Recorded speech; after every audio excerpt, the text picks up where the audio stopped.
வணக்கம். உங்க ஒரு ஓட்டுக்கு எவ்ளோ பவர் இருக்குன்னு யோசிச்சு பார்த்திருக்கீங்களா? வாங்க, வாக்காளர் விழிப்புணர்வை பத்தி, அதுவும் அந்த ஒரு ஓட்டோட சக்தி பத்தி தான் இன்னைக்கு நாம விரிவா பார்க்க போறோம். நம்மள நிறைய பேர் மனசுல இருக்கிற ஒரு பொதுவான கேள்வி இதுதான் இல்லையா? நான் ஒருத்தன் ஓட்டு போடுறதால என்னங்க பெருசா மாறிடப் போகுது? இந்த கேள்விக்குள்ள ஒளிஞ்சிருக்கிற பதிலத்தான் நாம இன்னைக்கு தேடப் போறோம். இந்த மாதிரி ஒரு எண்ணம் நமக்கு மட்டும் இல்ல, நம்மள சுத்தி இருக்கிற பல இடங்கள்ல ஒரு டீ கடையிலயோ இல்ல பஸ் ஸ்டாப்லயோ நின்னா போதும், இந்த மாதிரி புலம்பல்களை நம்ம சர்வசாதாரணமா கேட்கலாம். இது எவ்ளோ பரவலான ஒரு மனநிலையா இருக்கு பாருங்க. ஆனா நிஜம் என்ன தெரியுமா? அந்த ஒரே ஒரு ஓட்டு எவ்ளோ பெரிய மாற்றத்தை ஏற்படுத்த முடியும்னு நாம முதல்ல புரிஞ்சுக்கணும்.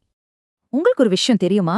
நிஜமாவே நடந்த பல தேர்தல்கள்ல வெற்றி தோல்விய தீர்மானிச்சது ரொம்ப ரொம்ப குறைஞ்ச வாக்கு வித்தியாசம்தான். சில சமயம் ஜெயிக்கிறவங்களுக்கும் தோக்குறவங்களுக்கும் உள்ள வித்தியாசம் வெறும் ஒரே ஒரு ஓட்டு தான். ஆமா, இந்த ஒற்றை ஓட்டு தான் ஒரு வேட்பாளரோட 5 வருஷ எதிர்காலத்தையே முடிவு பண்ணுது. அந்த முக்கியமான ஒரு ஓட்டு உங்க ஓட்டா கூட இருக்கலாம் இல்லையா? அப்போ இதிலிருந்து என்ன தெரியுது?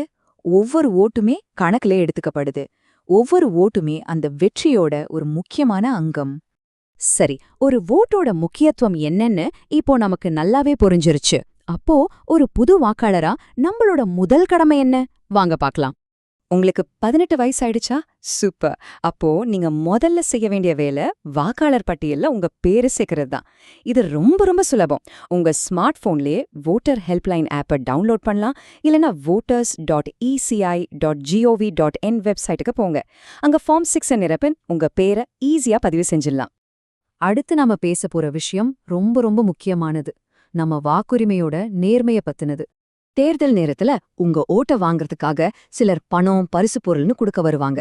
அத உறுதியா வேண்டான்னு சொல்றது நம்ம ஒவ்வொருத்தரோட கடமை. யோசிச்சு பாருங்க, ஓட்டுக்கு பணம் வாங்குறதுங்கிறது அப்போதைக்கு கிடைக்கிற ஒரு சின்ன லாபம் மாதிரி தெரியலாம். ஆனா உண்மையில அது அடுத்த 5 வருஷத்துக்கு ஒரு நல்ல ஆட்சிய பெறுவதற்கான உங்க உரிமைய நீங்களே விக்கிறதுக்கு சமம். சரி, இப்போ ஓட்டு போட பூத்துக்கு போறோம். அங்க நமக்கு என்னென்ன வாய்ப்புகள் இருக்கு? எப்படி ஒரு தெளிவான முடிவு எடுக்கிறதுன்னு பார்க்கலாம். ஒருவேளை எலெக்ஷன்ல நிக்கிற எந்த வேட்பாளரையுமே உங்களுக்கு பிடிக்கலையா? கவலையே படாதீங்க. உங்களுக்கு நோட்டான ஒரு ஆப்ஷன் இருக்கு. யாருக்கும் வாக்களிக்க விரும்பலன்னு பதிவு செய்யவும் உங்களுக்கு உரிமை இருக்கு.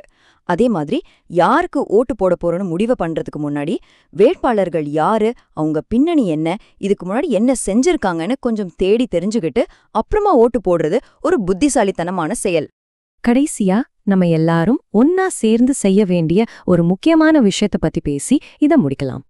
நல்ல ஞாபகம் வச்சுக்கோங்க, ஓட்டு போடுறது வெறும் கடமை மட்டும் இல்ல, அது இந்த நாட்டு குடிமகனா நமக்கு கிடைச்சிருக்கிற ஒரு அடிப்படை உரிமை. வாங்க, நாம எல்லாருமே மனசுக்குள்ள ஒரு சின்ன உறுதிமொழி எடுத்துக்கலாம். நான் கண்டிப்பா வாக்களிப்பேன். இந்த உறுதிமொழிய உங்க சோஷியல் மீடியால பகிர்ந்து உங்க நண்பர்களையும் ஓட்டு போட சொல்லி ஊக்குவிங்க. வாங்க, நம்ம ஜனநாயகத்தை இன்னும் வலுவாக்குவோம். ஒவ்வொரு ஓட்டும் முக்கியம்.